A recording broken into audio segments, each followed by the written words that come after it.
2023. Munster munstered their way to the URC title, Gloucester Hartpury won their first Premiership title, and Eddie Jones said this days before Australia's biggest ever loss to a European team. And I've got no doubt we'll win on Sunday. I've got no doubt we'll win on Sunday. Got no doubt. The way the team's prepared, the way they've come together, I've got no doubt we'll win on Sunday. But in amongst the Wallabies headed home and Eddie with his head in his hands, this was a year in which some rugby was played by some people. And in order to celebrate the best of that rugby, it's time for this, the Squidge Rugby Team of the Year. And today we're rolling right along into the main attraction, the big one, the big boys, the big girls, the ones pulling the big shifts. It's the front row of 2023. 4 words. Salads don't win scrums. Few players make scrummaging sexy, like Oxenshea. An adorable wrecking ball that's only too proud to admit he's pretty far from all muscle, and Shea entered the year as a cult hero, yet left it as an icon. A generation-defining loosehead whose catchphrase, whose mantra, has now spread worldwide thanks to some astonishing work at the World Cup. And Shea is the sort of player, as an opposition fan, you forget to fear when you see him on the team sheet because you love him too much. And then scrum time comes around. Oxenshea started the World Cup semi and final on the bench, and yet emerged from the epic against England in particular as the only player anybody was talking about. In a match that looked unwinnable, a course that looked impossible, it was Oxenshea that turned the game. England bearing down on the line, looking for the score that would nail themselves into the final. His combination of nuggety power and streamlined technique won South Africa not just the ball, but a penalty. So proceeded the sequence of scrums, each time O'Shea mashing England into a fine pace, just to be marched down the field until Ahir Snyman could cross for the score to get them back within 3. And then when we saw a scrum called, with 3 minutes on the clock, just inside England's half, you just knew the man with just the diet to deliver. O'Shea is a proper force in the tie, a struggle for anyone to adapt to and able to shift and scrummage in various styles himself, so I'm assured anyway. He's a brilliant carry who just loves to charge the ball, but the best bit is what he inspires. I've now heard stories from at least 5 kids from all over the world adopting his mantra. Some cheekily to sneak in a slice of Christmas cake, some to explain that all shapes and sizes are needed in this game to parents, friends, relatives, and in one case to begin viewing their weight as a real positive, something to be proud of in the way he is. If this is a team for players that deserve celebrating the most, it could be no one else. Because nobody else taught us that salads don't win scrums. 16 years, 13 pro clubs, almost 300 matches, all of them leading him to this.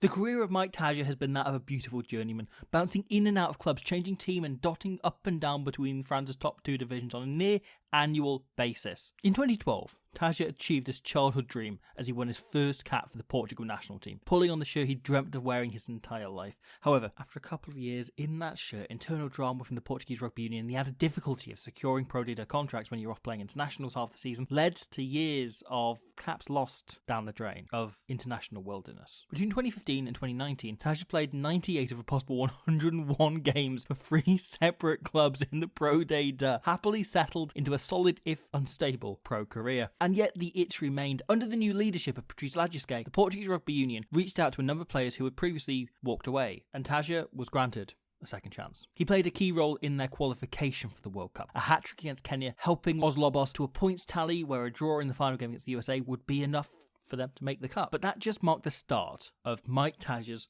dream final year. He scored a try on return to Portuguese colours in February, stood out as they challenged Georgia for the Rugby Europe title, and true to the robust, sturdy player he always was, played every single game where he wasn't with Portugal, the Perpignan, during the season, as he helped them secure promotion to the top 14. He signed for his hometown club once again, and then he got to go beyond his childhood dream, as he took Portugal to a Rugby World Cup. Mike Tadger is a hard-as-nails journeyman hooker who spent most of his career in the Pro Data, who is in love with being a hard-as-nails journeyman hooker who spent most of his career in the Pro Data. The energy joined sheer effort he brought to Portugal was critical to their drastic overperformance in France. No hooker in the 2023 pool stage was as crucial to their team for me, brought as much or boosted their team as much as Tadger did. And that wasn't because he's the best in the world in his position, it's because it meant more to him than any of his contemporaries. This is a child who dreamt of playing for Portugal, who became a man that resigned himself to the fact that was no longer an option, given a chance to become his country's greatest ever and do things that he didn't even dare dream of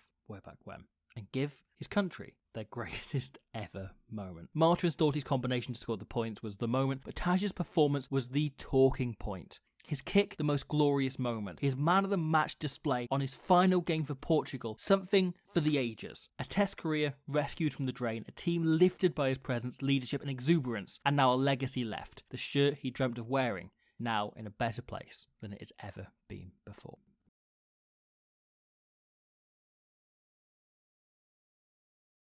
If I asked you to think about what the word bullshit means to you within a rugby setting, any number of old men running the game would probably come to mind, or pundits who haven't watched the game in decades may, pop into your head. And yeah, I think the most bullshit thing to happen to rugby in 2023 was somehow, because Sir Billy Beaumont did have a banner year, the continued performances of Waratahs and Australia prop Eve Kapani. There's not many tight heads out there who are also accomplished sevens players, but the K-Train has done just about everything there is to do in this sport, and its nearest cousins having bounced between league and union for a few years as well. The Wallaroos contracts this year allowing Kapani to finally settle into the code that allows her to use her brilliant scrummaging to best effect, and boy did she kick on. This try for the Tars demonstrates better than anything I could ever say just how ridiculously good, stupidly fast and agile she is, but her stats kind of do the rest. Eve Kapani, right, started all 8 of Australia's tests this year, and in those, she scored 7 tries. The only players in Test rugby who played more than 5 games and had a better strike rate than her this year were Damian Penno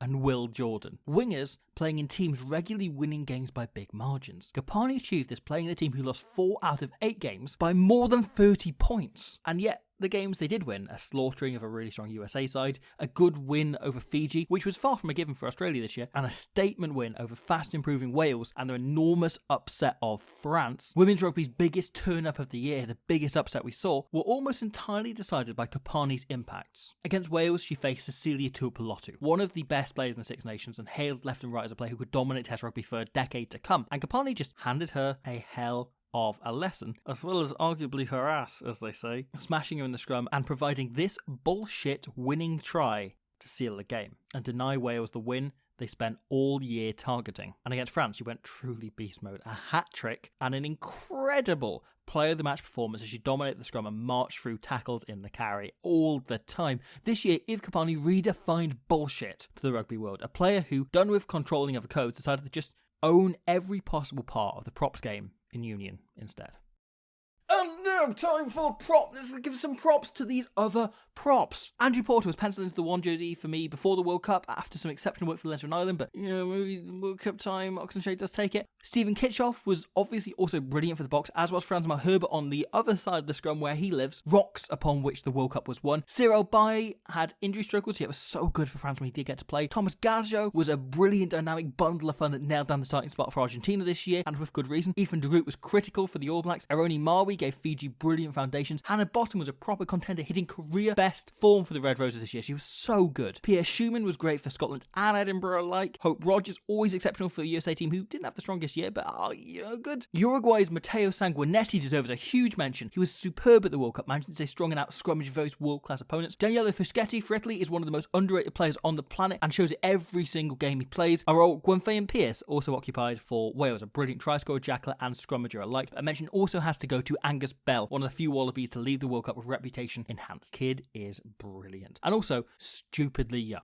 Hookers, Julien Marchand had a great first half of 2023, but once injured, Peter Malvaca went up so many gears. His performance in the quarterfinal was one for the ages. He was utterly brilliant. If France had gone on won the World Cup, which is a big if, maybe he'd be looking at this team. Dan Sheehan easily could have won the shirt as well after a great year for Leinster and Ireland, but injuries at the World Cup kind of cost him. Locke Davis was brilliant for England, as was Ashley Masters for the Wallaroos, and Julian Montoya remains one of the world's great hookers. Standards set so high and hitting them every game. While Chile's Diego Escobar, injury cost him a lot of time, but man was he good against Japan. Maybe the best hooker performance of the World Cup after Malvaca in the quarterfinal. However, special mention must go, additionally, to not just George Turner, who pushed Sheehan to be the hooker of the Six Nations for me, but also Lana Skeldon, kicking, chasing, turnover-winning, try-scoring phenomenon for Scotland. But a third Scot, the inexplicable Johnny Matthews. No player in World Rugby averaged more tries per 80 minutes this year than that man Matthews. And I don't just mean front rowers, right? Matthews averaged 1.6 tries a game. Damian Penno averaged 1.1. He's ridiculous. On the other side of the scrum, right, Uni Antonio had a solid final year for France and a brilliant year for La Rochelle. Bulk utilised excellently. Sarah Byrne was very close to taking the starting shirt after another sublime year for England. Matthias Deises of Chile is an utter wrecking ball. Luke Taji was Fijian and brilliant. 2 adjectives I wish I was. Dan Cole rolled back the years to show that scrummaging has no age limit, and I'm not sure there was a player as valuable to their team this year as Gu Ji-won for Japan, who turned them into an utter scrummaging force single-handedly. And yet, the other 2 who really pushed for this shirt, who easily could have taken it, were another pair of Tongans duking out for different nations. Cecilia Tuipulotu for Wales was the story of the Six Nations. A gentle giant who became an unstoppable ball carrier, scrummager, try scorer, the full package, putting in consecutive player of the match performances in the opening 2 rounds. But her native nation's captain, the almighty Ben Taumafina, was brilliant this year. Easily Tonga's best player at the World Cup. His reputation has always been that of a great scrummager, but Big Ben resisted a Japan-style urge to visit France for just the croissants to become the hardest working prop in the entire tournament. No tight head, hit more rucks, made more meters or covered more ground per minute than Taumafina managed, and yet he was also regularly playing 80, a full almost 40 up on what he was managing 4 years ago. Oh, captain, my captain. And yeah, final mention could only go to these 3 ladies. The Springbok women's, Sanasewe Charlie, Lindal Wagwala, and captain Babawala Lasha,